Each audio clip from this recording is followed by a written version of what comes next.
Let's do this thing. Go How's ahead, it Dice. going, everybody? We're back for another one, huh? We're back for another one. You have, of course, joined us at Deepen's Yes and. Today we're getting a little political. I hope you guys have been watching your West Wing or House of Cards. I hope you're all caught up because today we might get a little esoteric. There is a poll going around. So if you haven't yet, make sure you complete that poll. And if you care to share your opinion, otherwise, of course, you could always omit your vote on the poll. We got the real electoral college here.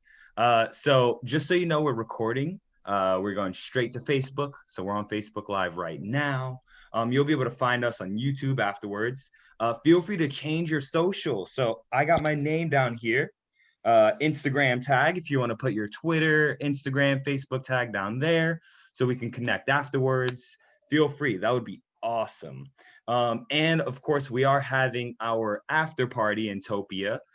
So anyone who cares to join afterwards, if you get fired up, stick around for a while and we can get to know each other just that much better. Of course, we got Christina in here. How's it going, Brian? I see you've been waiting patiently in this waiting room, man. I appreciate you. Mary Jacobson, I love the setup you got going on. Very wonderful ambiance. Sarin, love that background as well. I got a tender heart for painted brick myself. And Carl, man, how's it going? Carl, can you just give us one word about how you feel today? How you feeling about this conversation? Feeling ready. Ready. I love to hear that. I love to hear that. That's the ready to spirit. fight. Ready to fight, he said. All right. Imari, my man, you want to tell us a little something? I don't know. We'll figure it out. First of all, Dice, I haven't acknowledged you for this yet, but thank you for always having topic relevant jokes ready for your opening spiel, like the electoral college thing. It was well done. I appreciate it. But stay prepared. What's up, everybody? What's cracking? What's popping? What's happening? My name is Imari, and we're gonna do something tonight. What it is, we'll figure it out. Who has been to Yes and before? Who can tell me what Yes and is instead of me talking about it? Christina, I know you're kind of the producer, but actually, go ahead, Christina. What is Yes and? In 15 seconds or less, tell the people what the hell are they signed up for right now. You know what I'm gonna say? Yes and is questions and conversations that challenge the status quo. Interesting. I love it. That was very succinct. I'm pretty sure I came up with that during our marketing meeting, but regardless, yes, everybody, conversations and questions that challenge the status quo. But for me, it's that and yes, and there's something more to it. The something more to it is that I know I'm not talking to myself in this moment. I know everybody hears it, but we all live on the internet, and the internet is a shitty place for good conversation. So the basic premise of what we're doing here is, what would it look like to create a place on the internet where we can actually have quote unquote difficult conversations and we don't want to kill each other at the end of it? If you guys do kill each other, then like, okay, cool, it's great. Maybe we weren't successful, but at least as an exercise, at least as an intention, to see what it looks like to be able to have controversial questions posed and to have people with differing views and perspectives launch at them without launching at each other. That's what tonight's all about. Thumbs up if that makes sense, and thumbs up if you're okay with that.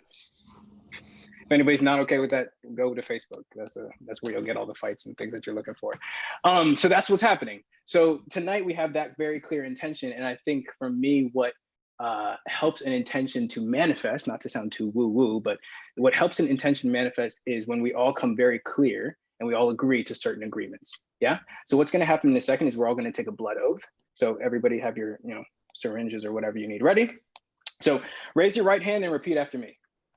First agreement: I will not take myself or my opinions too seriously.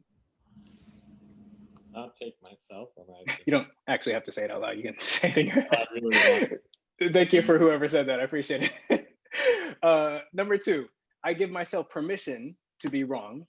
Chances are I probably am, unless my name is Imari Anderson. Number three, I take full responsibility for any discomfort that I experience. Some people drop their hands on that one. Number four, I will not hold Yes and or its affiliates liable for any growth or transformation I experience while attending this show. And last but definitely not least, the most important is that I will laugh hard at any and all of Imari's jokes. And I know that some of you have been here before, so I see you and I appreciate you for, following along with protocol. Some of you have had straight faces the entire time. So I'm gonna need you to either get your act together or you can be asked to leave. Christina Weber is our virtual security guard for the evening. Cool, thumbs up if those blood oaths make sense and you agree to all that has been said. Thank you. Welcome back, Patrick Farrell. I enjoy your red hair. Cool. So tonight, what is also going to support us in this process, I have two wonderful, fantastic, phenomenal philosophers joining us, and they have thoughts, they have perspectives. In theory, they have differing perspectives, but they are not the only people who are contributing to the conversation. You potentially are also contributing to the conversation. It's the joy of the internet. So Dice, the rather handsome fellow you met earlier, he's your moderator, he's your liaison, right? So if you feel like something's on your chest, you got to say something. We want you to be able to get invited into the conversation. So just type into the chat what you're experiencing, what you're feeling, and Dice will ask if you want to be a part of the conversation. Cool? You will have 1 minute. We dubbed it the hot minute. So you'll have 1 minute to speak your piece. And at the end of that minute, you'll hear a timer. And if you talk after that, you will be sentenced to Zoom hell or whatever we're going to call purgatory in this experience. Cool? Great. So with all that said, I'd like to introduce tonight's fellow co-hosts and moderators. We have, I call everybody doctor, that doesn't necessarily mean they're doctor, but Dr. Jim Clark, founder of the World Congress for a New Civilization, also founder of the World Technology Network. Both of those sound rather impressive, if you ask me. And also, he is the director of the he was one of the directors of the Clinton and Gore campaign back in '92, when I was just a small bit of semen. And James, hedge fund manager, author, podcaster, entrepreneur. He's founded or co-founded over 20 companies.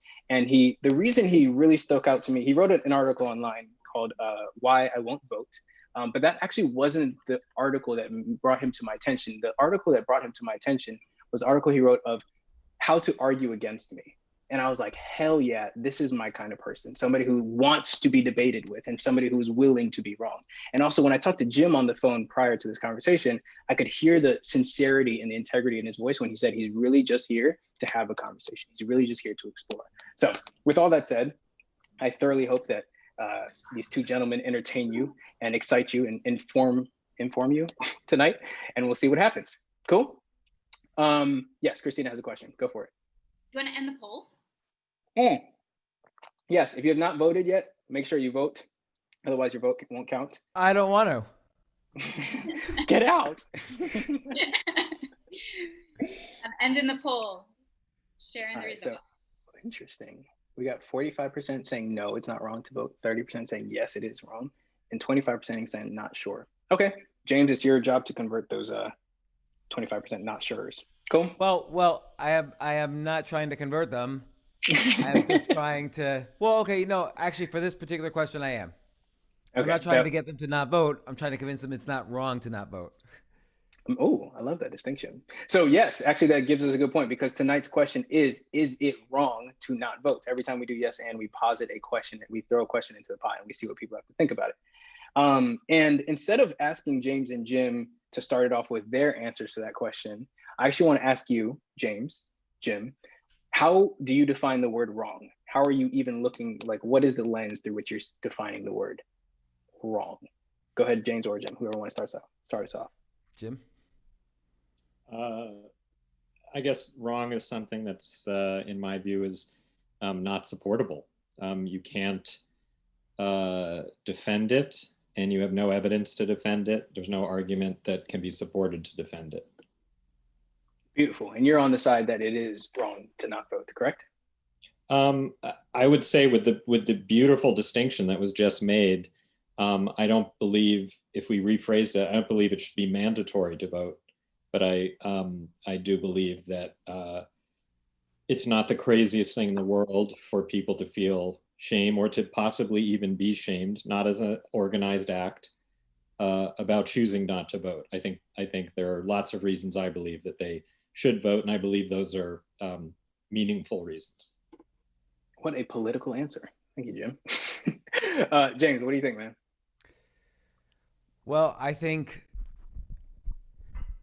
people have a right to choose under the, voting is an act of speech, and people fought very hard over the centuries for Americans to have certain rights, and a right to free speech is the first right granted us.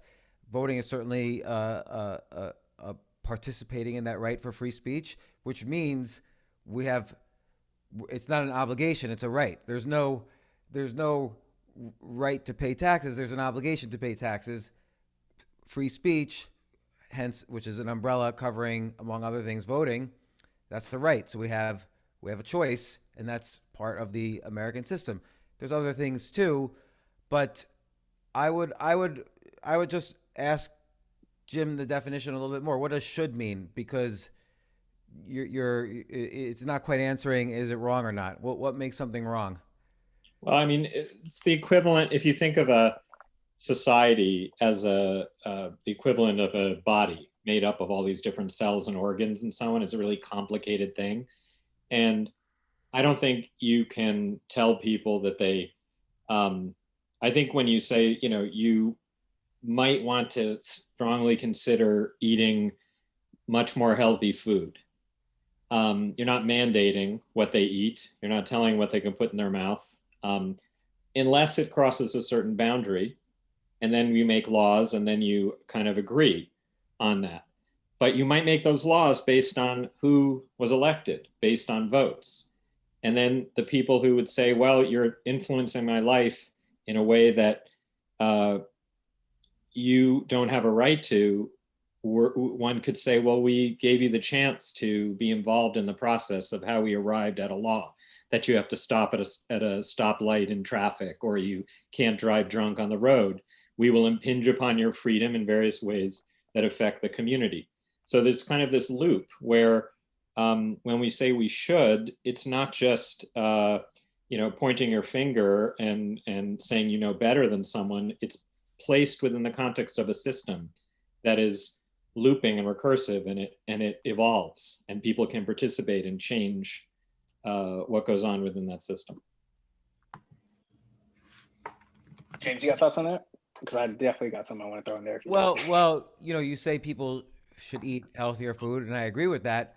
But what healthy food means is different for each person. So, and in fact, it's a big problem in the United States, in the United States government, defining what healthy food is. The food pyramid has, I think, milk on. You're supposed to have 3 servings of milk every day, and yet it takes into account that it doesn't take into account that 70% of African Americans are lactose intolerant, and at a much higher rate than other groups, which leads to diabetes and more susceptible to COVID and so on. So we impose, any time there's a should, there's going to be should not, and it kind of is context dependent, as opposed to abstracting, one person's opinions or body or whatever to 300 million other people. I agree that it's context dependent, and I think a lot of things in how I decide things, how I choose what to do, how I choose to admire what other people do, and how we try to arrive at collaborative discussions like this has to do with this concept that we all know: the perfect is the enemy of the good. We can not know perfectly, and we can have new information and new experiences that change our collective societal decision about what's good and bad, and also individually what we support and don't support. And we need to, the system becomes more just and more inclusive and more vital and more healthy the less we gunk up that system. Now, I believe that our system is highly dysfunctional right now. Our voting system, our political system, our party system, and so on and so forth. I also believe that short of tearing the whole thing down, which is an option, but it's not an option that I think takes into account the flexibility built into the system. And so when you have a situation where, for example, milk is characterized in a way as a should, but it maybe should be a shouldn't, that's in part because of dysfunction in our political system, where money has too much of a role in politics and so on and so forth. Now, the greatest single chance of having a different set of decisions made, or different people appointed, for example, to work at the agriculture department or the FDA, whoever makes that decision, would be through elections. And eventually, if you can reach critical mass on certain things, you get things like campaign finance reform laws, or you get a growing number of people advocating for the dissolution of the electoral college system. You get differences in gerrymandering. You get all sorts of things that I think make it possible for people to have a still imperfect but less imperfect system with better outcomes, and therefore the shoulds start to make more sense. But you still have to participate in that in order to turn the ocean liner slowly but in a new direction. Jim, before you jump I really into that, go ahead, Dice. Give me just a second, because sure. Actually, you wanted to bring somebody in, Dice? Go ahead. I would love to. Yeah. The comments are about as heated as we could imagine. Some people are comparing choosing not to vote as in you're witnessing an armed robbery and don't report it.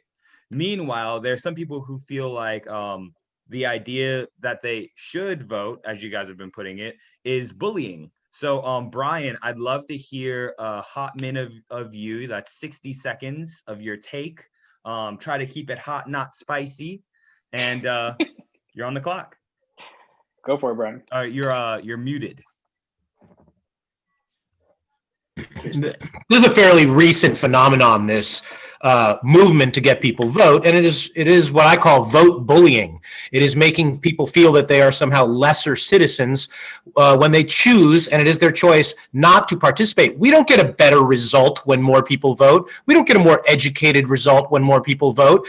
Most people, and I'm not even saying some people, most people make an uninformed, uneducated choice. They go into the booth because they are told they're supposed to. They randomly pick whoever is first alphabetically, whoever first comes into their line of sight. That is not a better result. That is not people participating in a democratic process. That is people who are doing something because they're told. It is a chore. If you have to take the freedom to say, I don't either know enough about these candidates or I don't feel passionate enough about these candidates to participate in this process, I don't understand how that isn't a vote just as equal as going in and choosing somebody that you prefer. I want to hear what Jim has to say to that, because I saw him vigorously shaking his head. So go ahead and pop your thoughts in there, Jim, and then we'll hear from you. Well, we're going to keep this civil, so I'm going to pivot slightly and make a broader point, which is I believe there's a whole series of questions that are kinds of questions that can only be asked from a place of privilege, or they're more easily to be asked from a place of privilege. And asking the things like, should you vote? And again, we opened up with the nuance of, what was meant by that, but is it wrong not to vote? But there are so many people who care so much about the outcome of one issue that hugely impacts their lives, or the people that they love and care about, or strangers they love and care about. There are people who have a whole series of issues that that mean huge amounts to them. That is paired with an imperfect system right now that disenfranchises people, makes it really difficult to vote for certain people compared to others, that has all sorts of barriers, institutional, collective, and individual, to voting. And these people are counting on and are going to have great differences in their lives depending on that vote.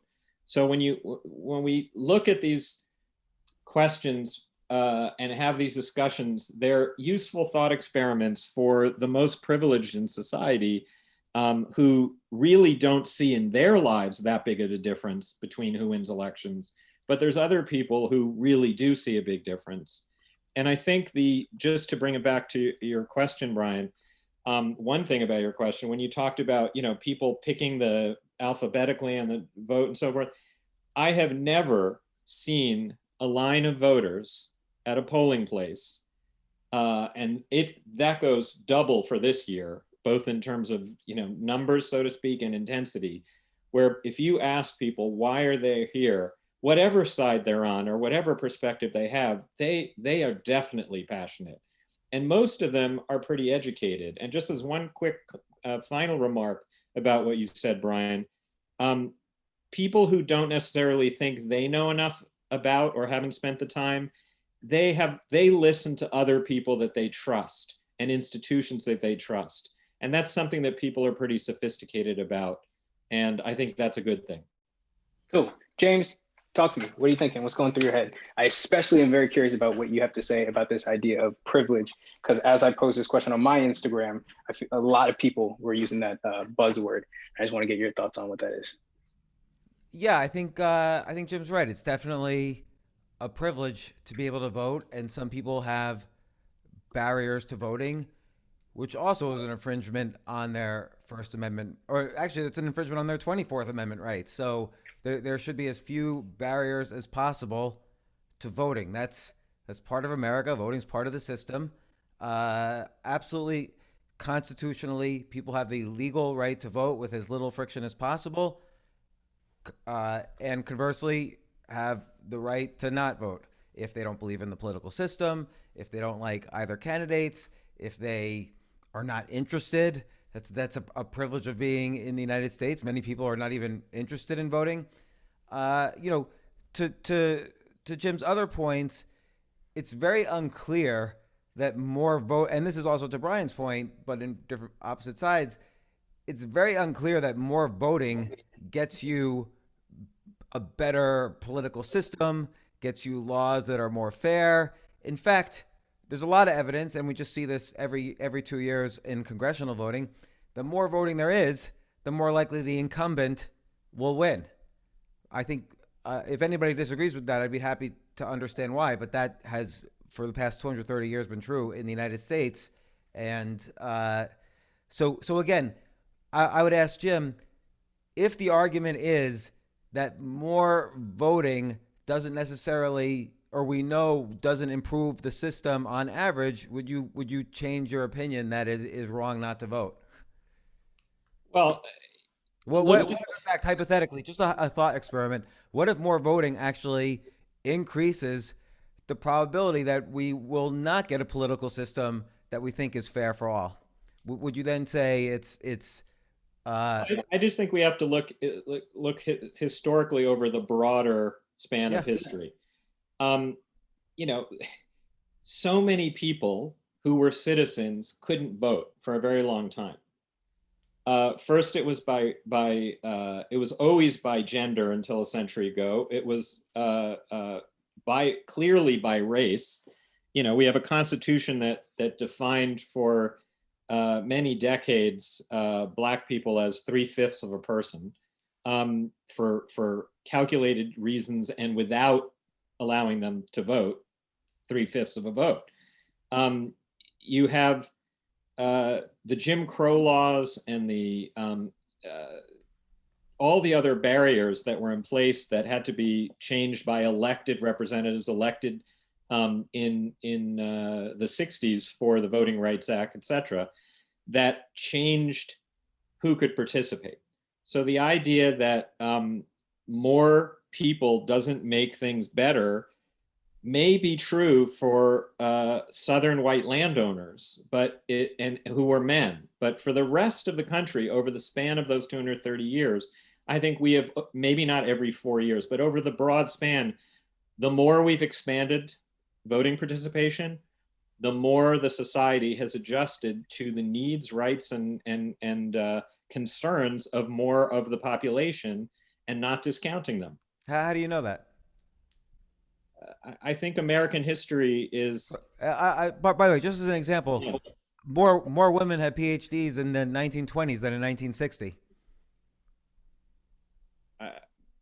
That's interesting, but I don't see how that relates to my point. I think we're in a much more inclusive society, and that itself has incredible value. And the kinds of laws that we have passed pay much more attention to the kinds of concerns that people who previously weren't allowed to vote or didn't vote cared about. I think we're immeasurably better as a society for most of the people in the society, possibly comparatively, not absolutely, but comparatively one group, which is, wealthier property holding white men. Before you answer that, James, I kind of want to pause and I want to redirect this conversation. I want to bring it closer to the core concept of what we're talking about tonight, because somebody mentioned something earlier, which I've heard a lot in the last couple of weeks, which is this concept of, so many people died for your right to vote. So many people fought for your right to vote, right? And yeah, nobody's debating that, right? We can open a history textbook and that'll be a valid fact. And I want to hear from both James, Jim, and anybody else who wants to jump into the conversation. The fact that somebody died or fought for your right to do something, does that give you more pressure, more obligation, more should you do that? Does that make sense? What I'm throwing in with that question? Well, so just you're asking a question of ethics. So yeah, 100%. Given that some people made a sacrifice, and at some point, all of us, either we moved to the United States or our ancestors moved to the United States, we should feel loyalty to those. We made a choice, either us or our ancestors, we made a choice to come here because it was better. Well, a big group didn't make a choice, but yes. I'm not arguing about racism. We could argue about that too, but I think that's not in this. I mean, Jim, are we arguing about? No, I just want to say that if the point relates to the consequences of choices, I'm just saying that a large part of the country is not descendants of people who made choices. So, but I accept the rest of your point, and please continue. All right, I'll change my words. We all right now, more or less, choose to live here, and regardless of where our ancestors came from. And we choose to live here because somebody died for rights that we have. And I think there's nuances there, but let's say that's true. I do think rights, again, are different than obligations. I'm very grateful that America gives me the right for free speech, all of the many rights that we have, more rights than I could possibly take advantage of in one lifetime.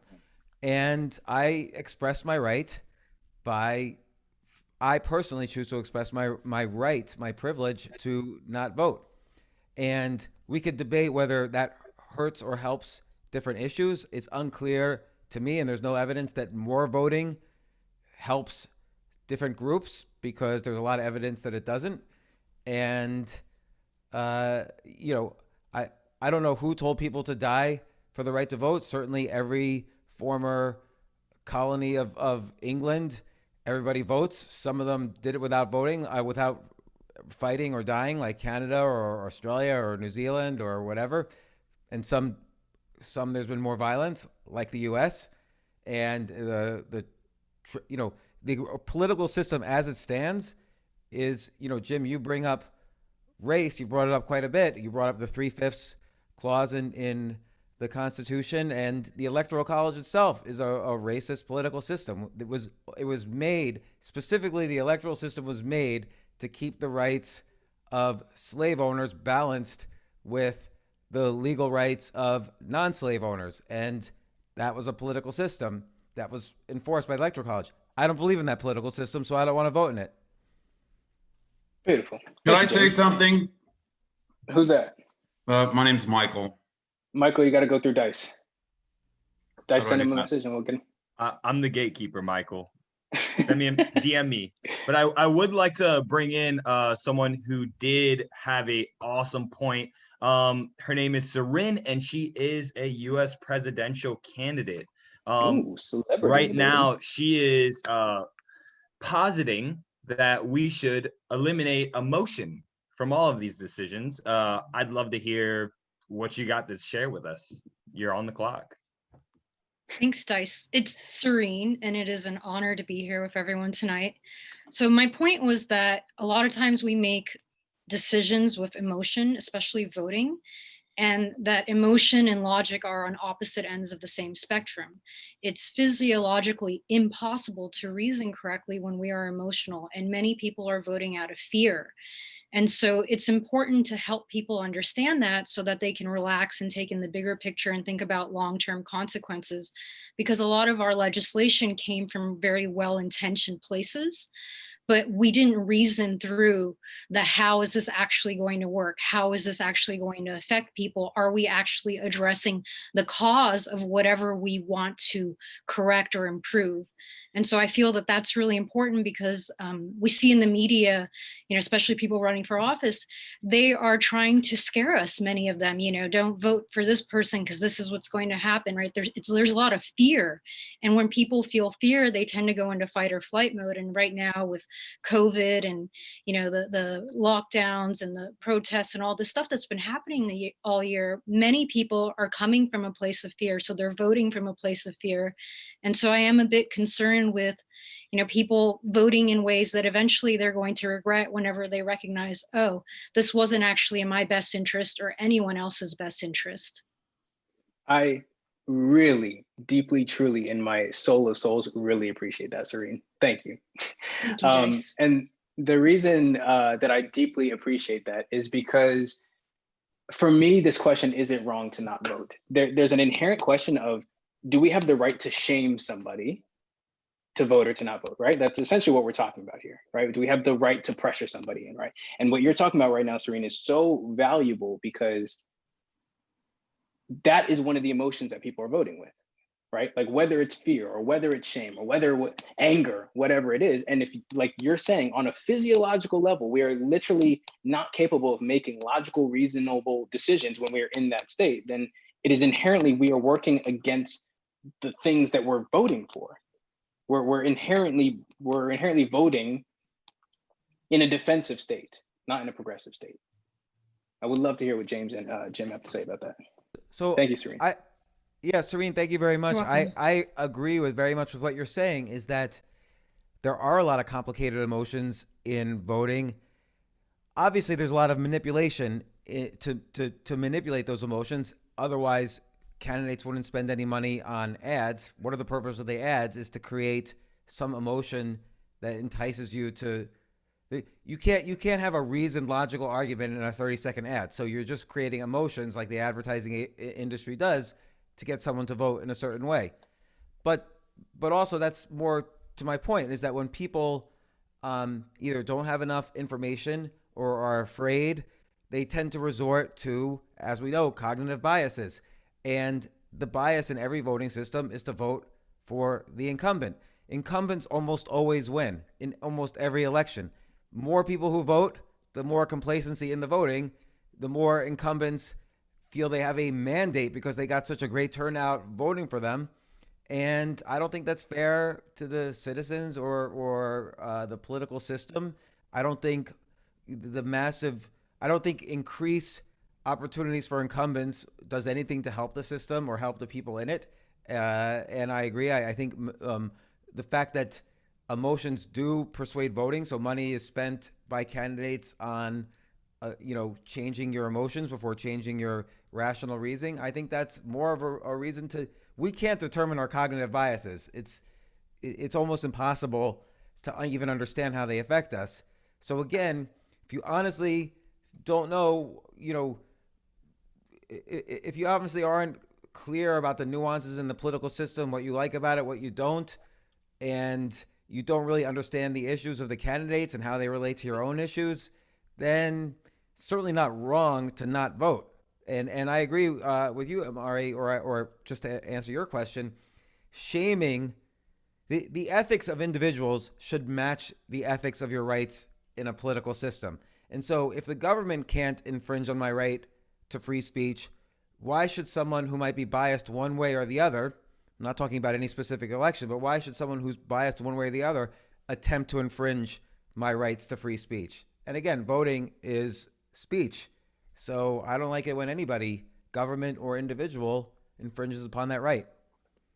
Beautiful. Thank you, James. And just to circle back on an earlier point, we were talking about this idea of like, okay, people have died and they fought and they've had valiant, extravagant battles in order to give people the right to vote. And obviously, as a Black person, this is specifically apropos to me, but a thought that came to my mind as, I forget who was speaking, but it's like, if my ancestors did fight and die for me, I don't think they were fighting and dying so that I would go and make a uneducated vote out of shame or fear from a system.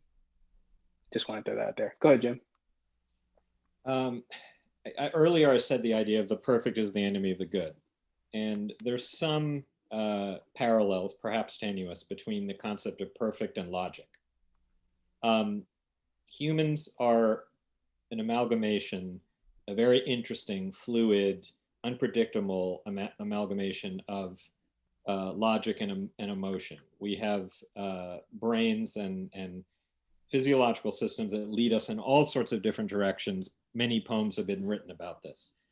To make a viable society and a viable governing system, it would seem to me that you want to optimize for the freedom within that system to take into account both of those two things.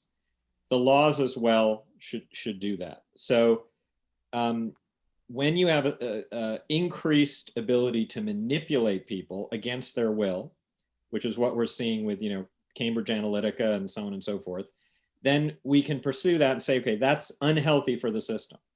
But the idea that people are going to be before the fact, not after the fact, to make decisions that are not going to be a combination of emotion, which often is determined by actual personal life experience. It should not be discounted relative to logic. It's a form of personal logic based on their own experiences. And then you create as many people in the aggregate as possible in a society, and you make it really easy for them to exercise their opinion. I don't believe that you mandate that they do that, but you make it as easy as possible to do that, and you create a system with as much flexibility in it, maybe not over 2 years or 4 years, but as much flexibility over the life of the society, the life of the system, that it can swing and it can move. And what you perfect is the kind of movement possibility within the system. You give up on the idea that you're going to create the perfect system or the perfect voter or the perfect collective electorate. That to me seems like both an aspirational and a realistic and systemic approach. Jim, by the way, you mentioned... I 100% agree with Jim on that. I don't think it necessarily answers the question, or maybe it does, but I 100% agree with everything Jim just said. Jim, you did mention making it easy for the voter, the citizen. Yeah. I'd love to bring in Mary for a minute. It sounds like your experience or perception of this process, Mary, maybe isn't the easiest. Can you speak on that? I know you had a lot of comments to share. Yeah, well, it's interesting because James was talking about how voting is speech, and that to me is a really great point. And when you don't use a vote, or when you use your vote to opt out, especially in a situation we're in right now, you are speaking, and perhaps you're not aware of part of what other people are hearing with that speech, which is, I don't care that the person who is holding the so-called highest office in this land is a bigot and a racist and wants to, and is, all these things that he represents and shows us. That to me is really important. I have, for example, a 15-year-old gal in my life she's come out this year, and she's terrified. She's hearing all this stuff about, she won't be able to marry who she wants, and her right to her own body is now compromised. So it's not this abstract thing, it's a very real message when you say, well, it doesn't matter. It does matter. It matters a lot. Like, if at the end of the day, we get that vote tally and it's, something small, it's not a good margin, that says something. Which wasn't James, what I wanted to talk about. What do you think, brother? I want to hear some thoughts. Thank you, Mary. Appreciate you. Yeah, Mary, I relate a lot to that. I have 5 children, ages 18 to 21. At least one, perhaps 2, are in a similar situation to, your child, your 15-year-old. So I think about these issues a lot. I should also mention I have a book I'm working on coming out in March about systemic racism. That's me interviewing 15 other African American leaders about systemic racism and its impact on society, and solutions for it. And so I think about a lot about these things. But Mary, are you talking about this election specifically? Obviously you are, but is that related to the question of, is it wrong to vote? What if you're saying you're giving an opinion that voting is telling people that one doesn't care? That's your opinion. That's different from my opinion. Shall I answer? I can answer if that's appropriate. Go for it, Mary. Well, no, I'm saying that your speech, how you use your speech, has a consequence. It's not a matter of that opinion issue. You're making a choice, and that speech, or to say yes, no, or I decline, that says something to people. And this election is very charged in those messages, but in general, I think voting, I mean, I don't know about should vote. I don't think voting should be mandatory either, but it's not more aware or more enlightened or more informed or more educated to not vote because you claim, well, it doesn't do any good, it doesn't make any difference. I'm not claiming that, but again, are you talking about this election specifically? Or are you saying with other elections it wasn't as important?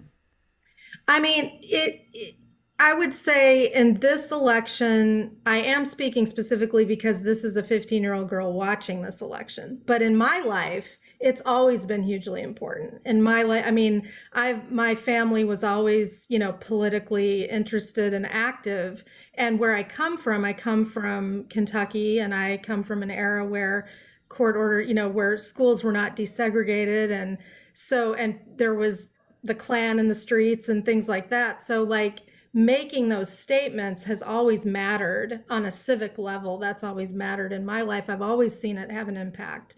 So you're talking specifically about Kentucky. Would you say local voting is more important than national voting? I would say that local voting is crucial. I don't know that I'd say it's more important. I would say I'd love for people to take more interest in local issues and local races, because that, as you go lower down on the ballot, the more that has a direct impact on your life. So if you care about how much a firefighter or a teacher is paid, if you care about seniors getting Meals on Wheels, if you care about the road, if you care about, whatever toxic waste dump is down the street from you, then yeah, I mean, it matters that much more.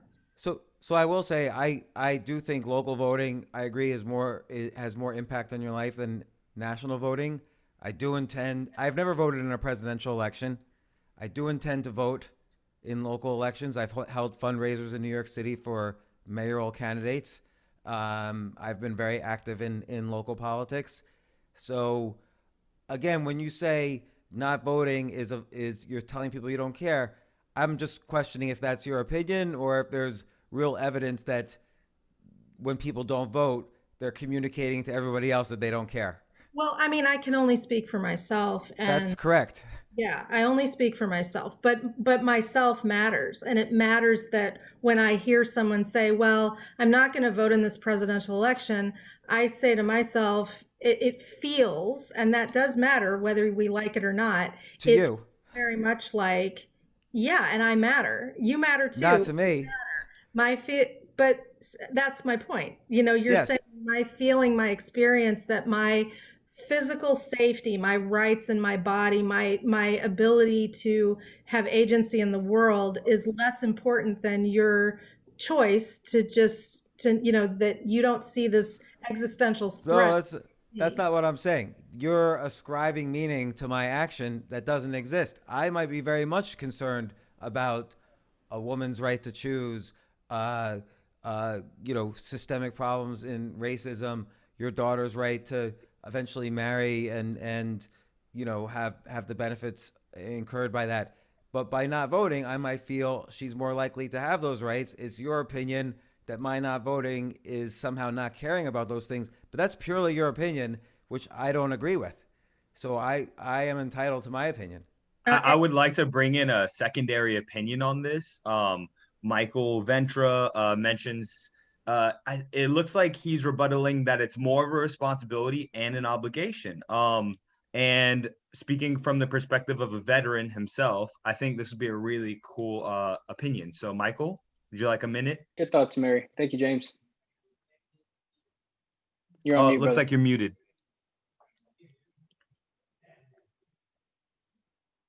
Still muted.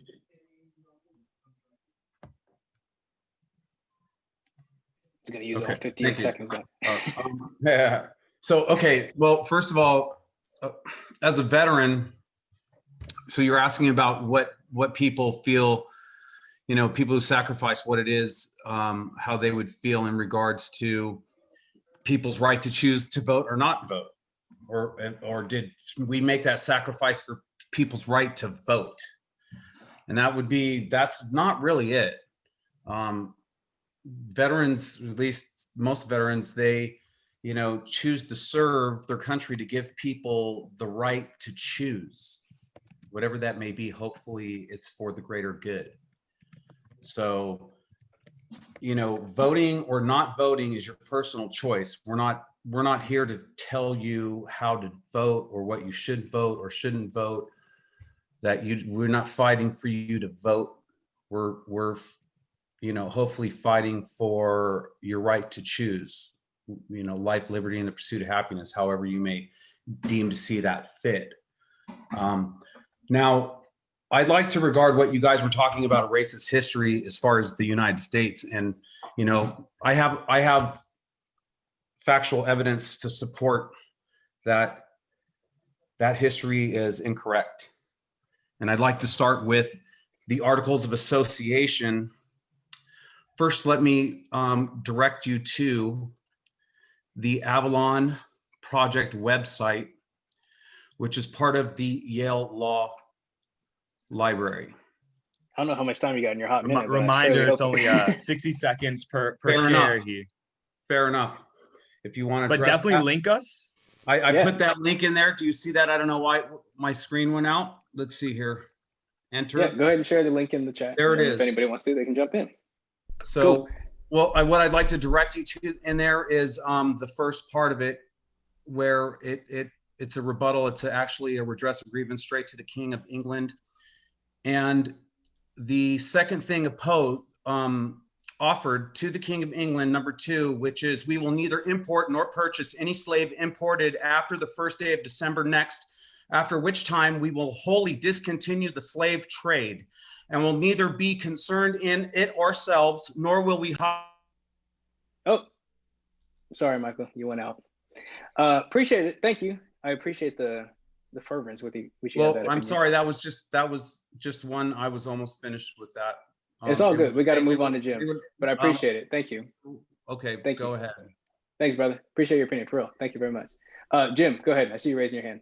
So, yeah, so I want to bring up 2 points. It might be related. One is the concept of this idea that polarization seems to be at the core of this discussion series, and how that is a problem that I know that James and I, you know, both think is a big problem. I think there's this other huge problem that's endemic in the modern world, which is cynicism. And I think that cynicism corrodes all other activities. It corrodes your willingness to aspire to a difference. It's related to apathy. It's related to inaction, but it's so much part of adult identity right now, particularly in the Western wealthy world. So the whole process of voting, to me, is this huge act that's needs to be looked at only through the lens of outcomes and evidence in the immediate sense, but more in the sense of dissolving cynicism or creating a sense of community and hope, things that are being challenged right now. So on that note, I want to bring up 2 words. One is boycotting, and the other one is useful idiot. When people don't vote, they're kind of taking the mentality, a kind of mentality of boycotting. And the point of a boycott, an economic withholding from something, is that you're not going to support something, and that sends a message, and that message has power, and that power will alter behavior. I think that we assume that not voting is kind of like boycotting, but the difference is, at least in the American system, not the parliamentary system, we have these 4-year terms no matter what for president. And not voting, 4 years is a long time, and a lot of damage can be done, or a lot of change can happen. So the idea that we're boycotting something for a system that's immovable, I think we need to think differently about it. The other point I want to bring up is the concept of useful idiot. In the 2016 election, but in lots of other elections, one side or another decides that their best chance of winning, in part, has to do with suppressing the vote. In other words, making people more disaffected and cynical and having them not show up at the polls, not mandating, but just saying, I've had it, or you're all the same, or whatever, that kind of cynical approach. They are very, very, very aware that if they can fan the flames of your cynicism, or fill the swamp of your cynicism, however you want to call it, the more that they do that, the more that the people on their side will have their votes count twice, because it's a vote now added to their column that's not canceling out a vote. So it's a very organized process we have now of manipulation of cynicism in a time when cynicism is way beyond politics, and therefore they consider the people who might individually and intellectually and ethically and logically feel that they're doing something by not voting, they are considered by one side or another as their useful idiot, a tool for their ends that will have communal impact for the people who otherwise would find this discussion a discussion, as I said earlier, that's a useful thought experiment for people of privilege. Cool. Thank you, Jim. James, a question I want to throw at you, based off of something Jim said, is what role does cynicism play in your desire or your decision to not vote? Yeah, that's a great question, because, I think there's a lot of assumptions being made outside of the context of this debate. So there's this assumption that people who don't vote are boycotting, or they're cynics, or Mary suggested they don't care about her child's rights. And, again, I mentioned I have 5 children. I'm in similar situation to Mary in some of these cases. In terms of Jim's points earlier, I'm actively involved in issues there. So I don't know what the percentage of non-voters are that are cynics or who don't care about Mary's rights or who are boycotting, but I think you're giving opinions to people who aren't asking for them. Like, non-voters don't automatically have these opinions you are suggesting they have. Maybe it's only a very small percentage of them do. And again, there's other things. More voters means more incumbents win. That's just statistical fact. It's not statistical fact that non-voters are cynics, or that they're supporting boycotts, or that they're against, LGBTQ rights or anything like that. There's no evidence of that. So I would just suggest we stick to voting and not ascribe agendas for non-voters that don't exist. There's a lot of polling, though, since 2016, particularly given the fact that, arguably the largest voting bloc, as you pointed out, in 2016 were non-voters. By the way, that's always the case in every single election since 1789. No, I know, but I'm saying, for the audience to make it more, current, that this is a hotly studied current issue as well as an ongoing issue. And in the latest, studies, they can look at what the reasons they've asked people what the reasons are they don't vote, and they tend to fall in some of these categories that we're ascribing to them. Some of those people do, but also we all know that polling, we've seen over and over again, particularly lately, polling is not accurate. And again, the average voter turnout in the U.S. is about 50% of eligible voters. In 2016, as heated as that was, it was 51.2% was the turnout of compared to the number of eligible voters. So just about half of eligible voters don't vote. We can't really say they're all cynics. We can't all say that they're, against women's rights or are boycotting the system. There are many reasons people are in that group. Let me ask you a question, and this really is for Jim, but for everyone, what if you had a choice between having greater impact through some other action or voting? So for instance, some people have jobs that they're actually not allowed to vote. So, or they're not allowed to express a political opinion. So, there are perfectly valid reasons to not vote where you can actually have more impact and a more powerful voice, actually supporting the very rights you're assuming non-voters don't have. Well, people don't live in the either or situation like that. A lot of people vote or don't vote, and they also do a lot of other things to improve the. Who doesn't live in the who doesn't live in the either or? Well, can I actually pose in with regards to the fact that we do have a presidential candidate among us, that would be a write-in candidate.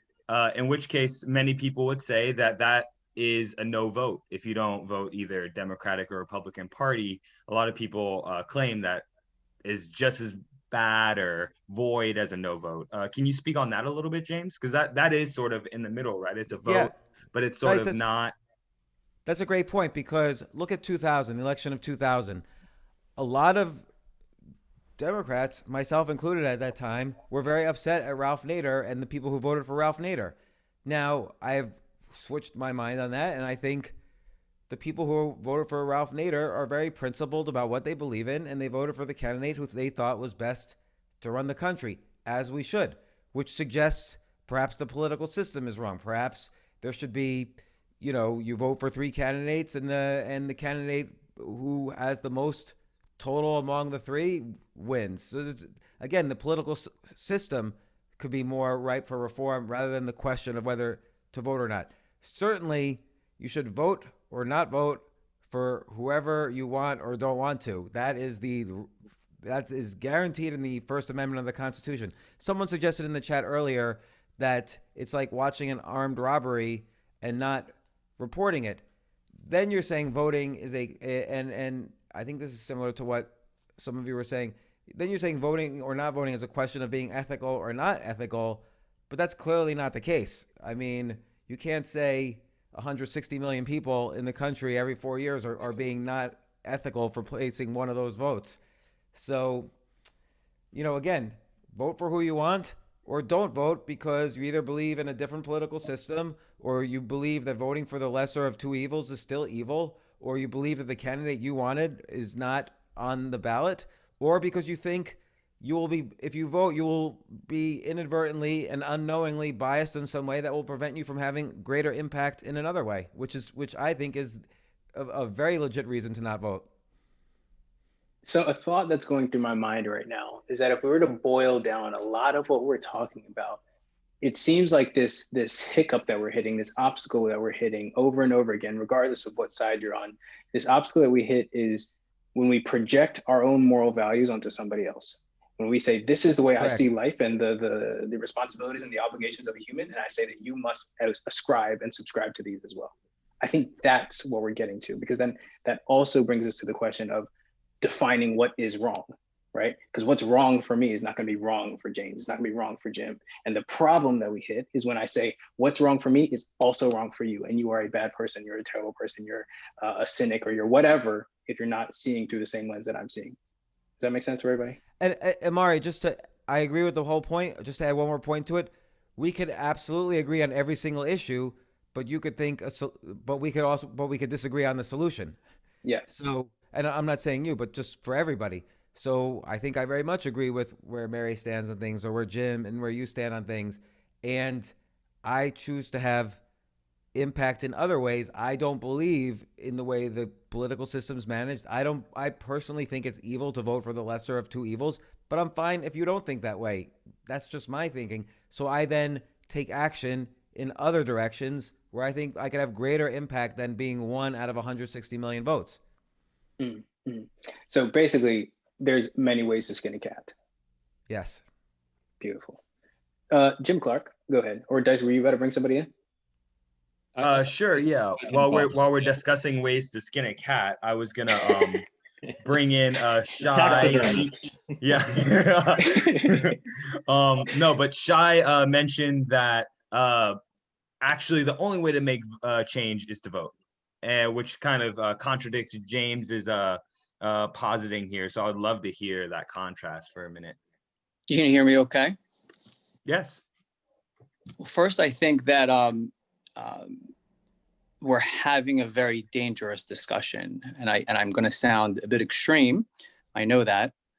And the reason why I think it's a dangerous discussion is because we have a world that we live in where a select few, a corrupt few, are taking control of a lot of wealth and a lot of resources. They're putting our planet in jeopardy. Everything from the prison industrial complex to the environment to you name it, income inequality is at stake here. It's a huge decision right now on who to vote for. So to not vote is really, in my opinion, dangerous. And I just, that's really all I wanted to say. And Shai, I totally appreciate that. But what if it really is the case that someone could have more impact in the exact issues and directions that you feel are important? What if you were convinced that someone could have more impact by not voting? Well, I think that the powers that be have so much power. They just have so much power that the only way, the last line of defense is us uniting. And the only way for us to unite is by voting in a certain direction. Individually, we're not as powerful as the wealthiest among us. We're just not. I don't see us moving the needle by ourselves, doing other things besides voting. By the way, to your point earlier, to change the political system, we need to vote to change the political system and vote for people who want money out of politics, such as the Democrats. If we don't vote towards those people, we'll always have corruption, we'll always have citizens united, and we'll always be in trouble. Voting is so critical right now to change the political system that you're complaining about. I don't see another way. Well, why don't you see another way? Because one vote is only one vote out of 160 million. But I have I have 1 million listeners on my podcast. So what if I were to tell you that I want to be able to express an authentic, neutral view so that all sides are encouraged to listen to my podcast? That, let's say that's my goal. Whether I achieve it or not is unclear, but let's say that's my goal. And I could then have impact in the directions you're saying, as opposed to being 1 out of 160 million votes. Which should I choose? Clearly, if you can shift the minds of a significant number of people, you should use that power, hopefully in the right direction. And why not vote yourself? Why would it hurt anything if you voted yourself? What if I were to say, listen, it would affect things if I voted? Why are you positioning it as an or? I don't understand the logic there. Right. I get that you don't understand it, but what if there's an either or? What would you say? There's two different, it's like, it's your influence over 1 million people and it's your own personal vote. I don't understand the concept of or. Why are you positioning it that way? Okay. I was hoping people would take the leap and say that there could exist an either or here, but I'll explain one way there could be an either or. When you vote, you build in a cognitive bias. Almost every action you do in neuroscience creates a cognitive bias. People have won Nobel Prizes over this issue. There's no way to those same people, according to those same people, to counteract a significant cognitive bias. Okay. So it reduces my ability to convince people on both, on let's say 3 sides, liberal, conservative, more neutral, more libertarian, whatever. It becomes more difficult with a cognitive bias, and I know this through experience, to convince people to come on my podcast, for instance. This is just one example. Come on my podcast and talk to me and have a conversation that a million people could listen to, and hopefully sway things to some percentage of those million people to think more broadly about what the issues are. I firmly believe that a vote triggers cognitive bias in a person so they can no longer be as compelling to a multifaceted, multi-belief system audience. So that's one either or. Here's another either or. I helped start a company that it creates a law enforcement device that's non-lethal. It's the only non-lethal law enforcement device being used by police agencies all over the country, all over the world. We get phone calls every day. You guys saved another life. We sell to Republican municipalities, Democrat municipalities, and of course, all over the world. So whatever political systems we're selling to, our goal is to save lives. Again, I am trying to reduce cognitive bias on my side so that I can speak authentically without worrying about being biased to people on all sides, and trusting that all people on all sides ultimately want to do the right thing. There's nobody who wakes up in the morning saying, I want to kill people, I want to be a bad person. People want to do the right thing. They just have different opinions how to do it. I could communicate with all of those audiences without worrying about any cognitive bias by not voting. I appreciate your idealism and all of this, and I don't know how much we can go back and forth here for other people to speak to. Do you believe that there is a higher truth, a higher value right now in our country where there is drastic income inequality and drastic issues around race and drastic... Absolutely. I'm doing a book on systemic racism. So wait for it in March, early March. So don't you think that we should move past idealism and talking about cognitive biases and all these things and focus on the real giant issue at hand, which is the corruption in government and money in politics that affects everything? And don't you think we're kind of taking voting for granted right now? Some people might be. I am certainly not. Well, speaking of privilege, what if you were somebody that wasn't as well established as you are? Would you think differently if COVID was destroying your family, or you were an African American struggling with racism? Do you think that your ability to think so idealistically is coming from a place of privilege? Absolutely. I have white privilege. I'm white. So maybe you should take a look at that. First off, when you have white privilege, as you do as well, it's a cognitive bias as well. So it's hard to kind of take a look at it. You don't know the experience of growing up as a Black person, an Asian person, a Mexican person. So it's hard to... Some of us have less and more. I can't tell people what it is that they have and what they don't have. You really can't. This conversation's very interesting. Go ahead. Well, before we kind of take down that rabbit hole, I, as an audience member right now, thank you, Shai, for those thoughts. I really appreciate it. I really appreciate James' perspectives, bounces back and forth. I think those ideas as they stand are, like we talked about, I can have a valid perspective, you can have a valid perspective, and we can see how these things can bounce against each other, and sometimes they won't fucking work together. Thank you, Shai. Thank you, James. Jim, go ahead and give me your last thoughts, and then I want to wrap us up with some thoughts before we move on. Sure. I want to go back to the idea of either or. I think, again, I appreciate, James, that you were posing a thought experiment that might be based on, potentially knowable evidence, but I don't think we know that. But I just gave my own personal experience. No, I appreciate that. There are many options that I think each of us have to look at a system and decide what to do.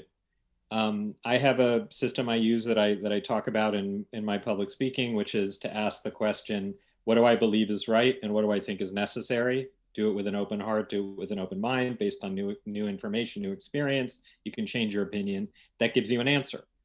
When you look at the system in America, the imperfect system in America, and you look at the mechanisms we have to change that system, participating in it through voting is the kind of thing that, for example, can have outcome which determines who wins the Senate, which determines who serves on a Supreme Court.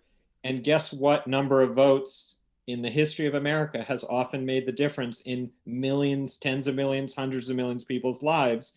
It's often one vote, one Supreme Court justice vote.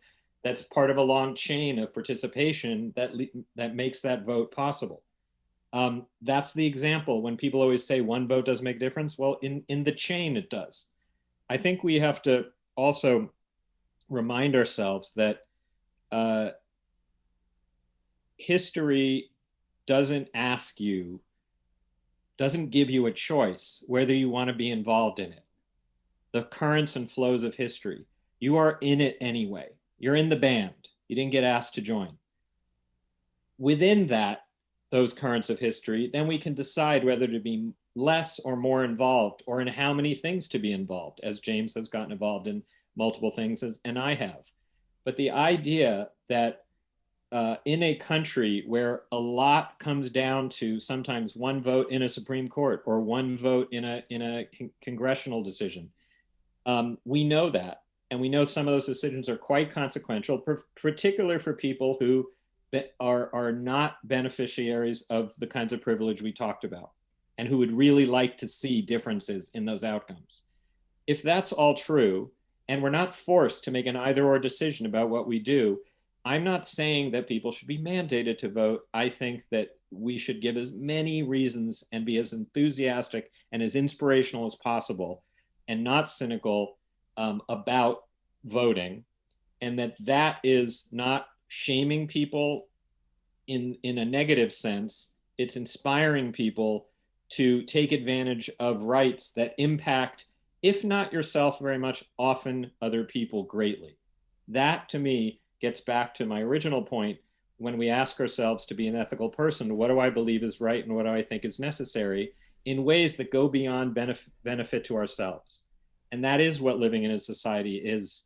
And that's what living in a democratic society that has an imperfect voting system is, that we need to seek to improve. Thank you, Jim. Very cohesive thesis.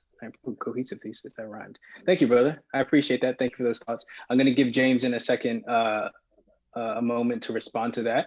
But the question that I would pose to both you and James right now, as we wrap up, before we head into the next stage of tonight's festivities, if I were to ask you, what's one thing before tonight's conversation you had not yet really considered, or you were able to look at it in a new way, or you realized there was still more digging for you to do in that area, what would that be? Anybody can take it first. I would say the legal understanding of what the Constitution implies about voting. I hadn't really researched that before tonight, and a lot of people have expressed it both here and in the comments, and I hadn't really thought about it. I really only focused on my personal reasons, but it's interesting to see that the entire principles and the foundation of the country was also set up on giving us more choices, and the right to not vote is certainly an exercise of the right to free speech. But I also want to add, and this is a little bit more challenging, is that perhaps, and this is to Shai's point, perhaps the elites in power want us having this argument. We're so focused on whether we should all be 1 out of 160 million people voting and how important that is. They know that that's not important. They know that the more people that vote, the more they stay in power. That is just historical fact. It's statistical fact. It's every election. It's every congressional election, every statewide election. The more people who vote, the more incumbents win.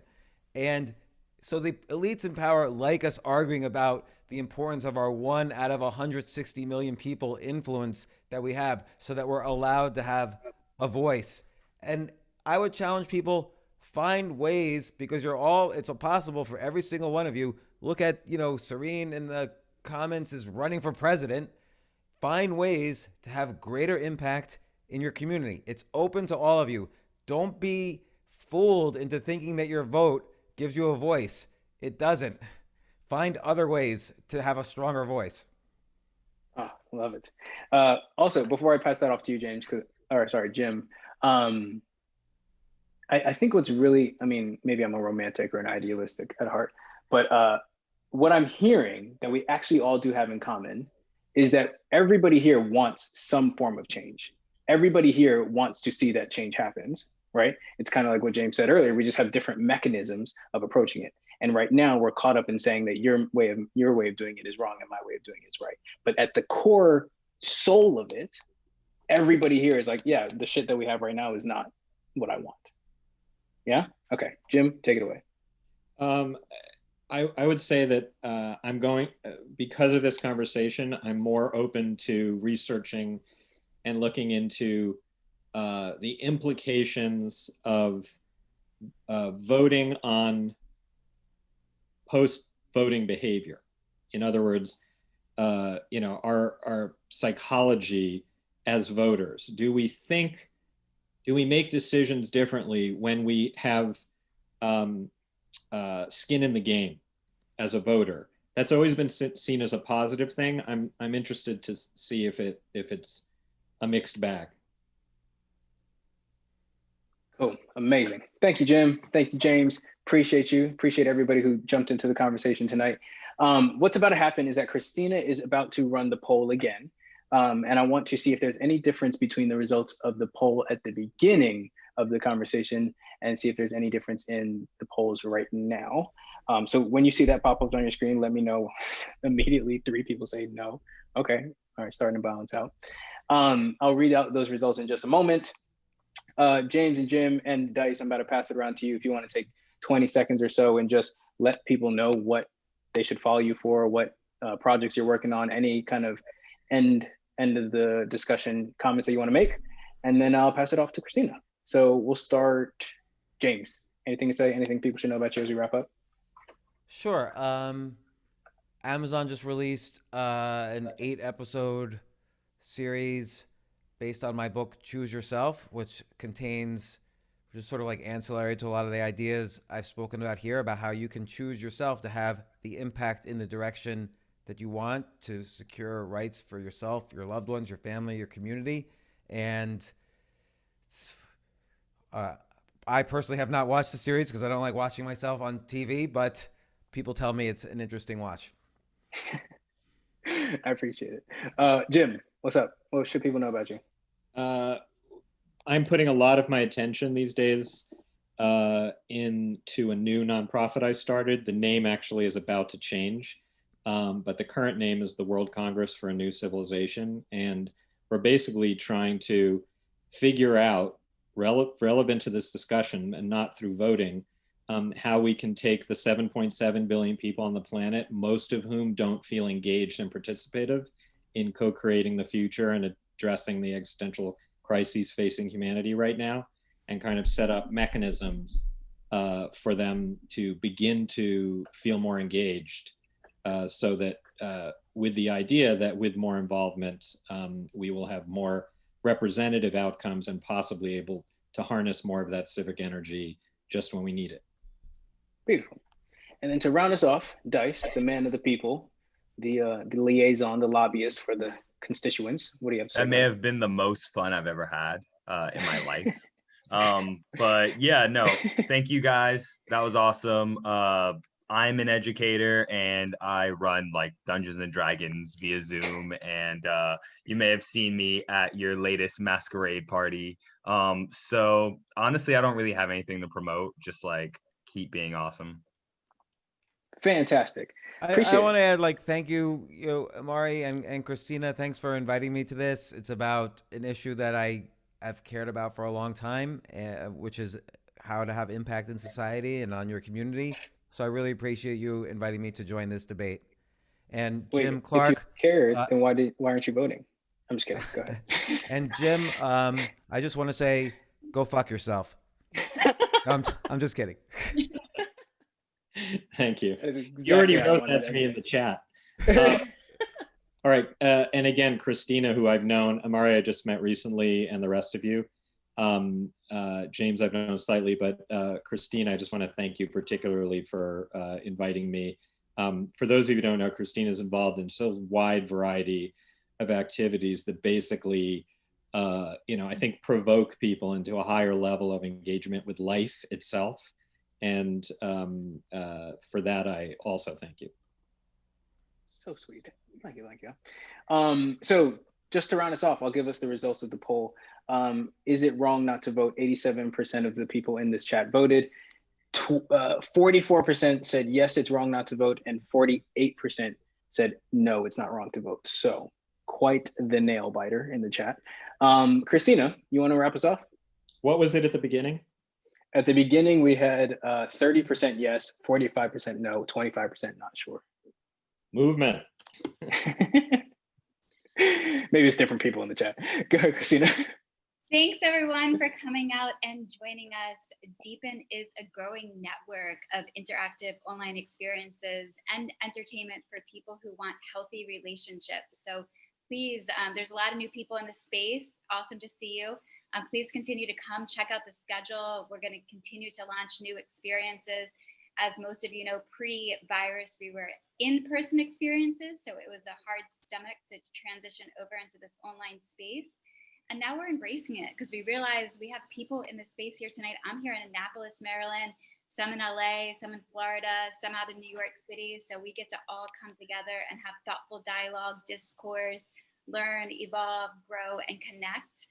I truly believe that the quality of our life is determined by the quality of our relationships, and humanity is one big relationship. So we get to come together and have these conversations, these courageous conversations, because that's how we can change things collectively in union.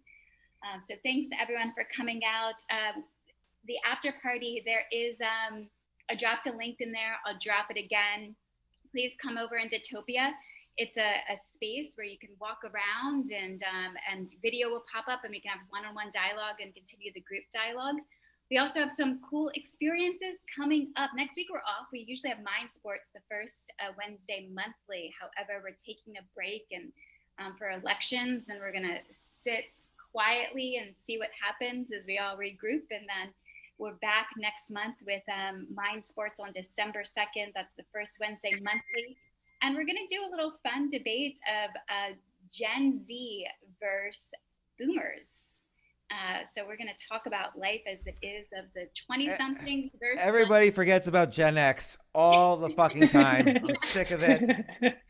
We're going to bring those Gen Xers and or Gen Zs. Oh, Gen Xers. What are Gen Xers? That's James in between boomers and don't Gen even Z, know. thank you. Oh, my God. Oh, yes. Sorry. Didn't even know. Always forgotten.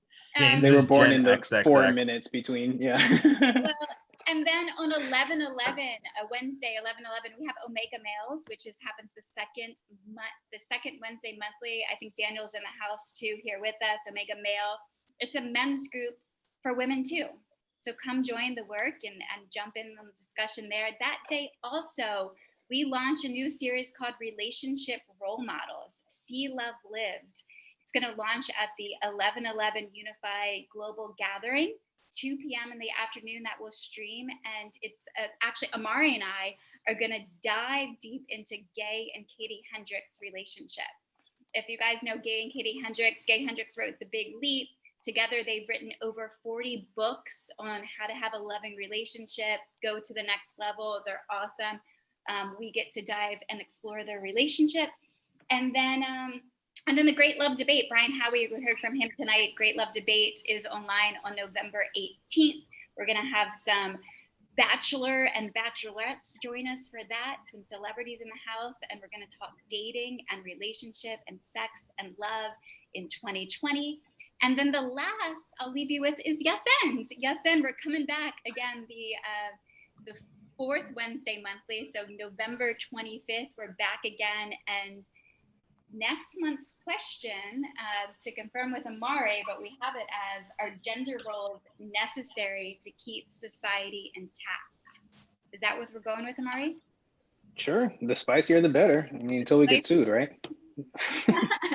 So curious if you guys are interested, gender roles, are they necessary to keep society intact? We're going to talk about that. Thank you all for coming out for this evening. We're going to send you off with some beautiful music. Again, the link is in there. Oh, Daniel actually wrote me privately. He said Omega Male theme on 11/11 is pornography. Carl, who's in the space, is going to be a special guest, so come talk pornography with us at Omega Male 11/11. Thank you all for tuning in. I love you, and peace out. Thank you. Thanks, everybody. Appreciate y'all. Thank you for jumping in. Thank you for participating. Y'all are beautiful, wonderful, and fantastic.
Does it please you? Does it ease you when you see me walking, walking, walking,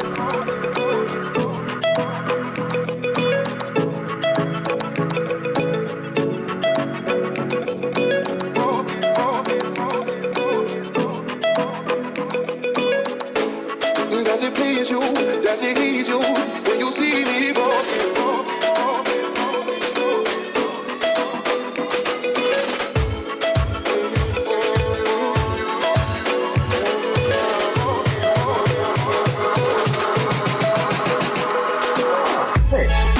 Nice to meet you. I don't think I've actually been to one of these meetings, and I really think you're an excellent moderator. And that question at the end in particular, we know.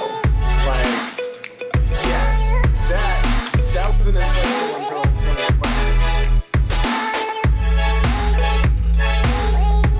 Hey, Christina, are you muted out?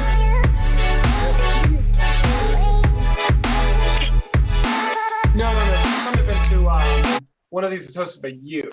I've made it to a few of the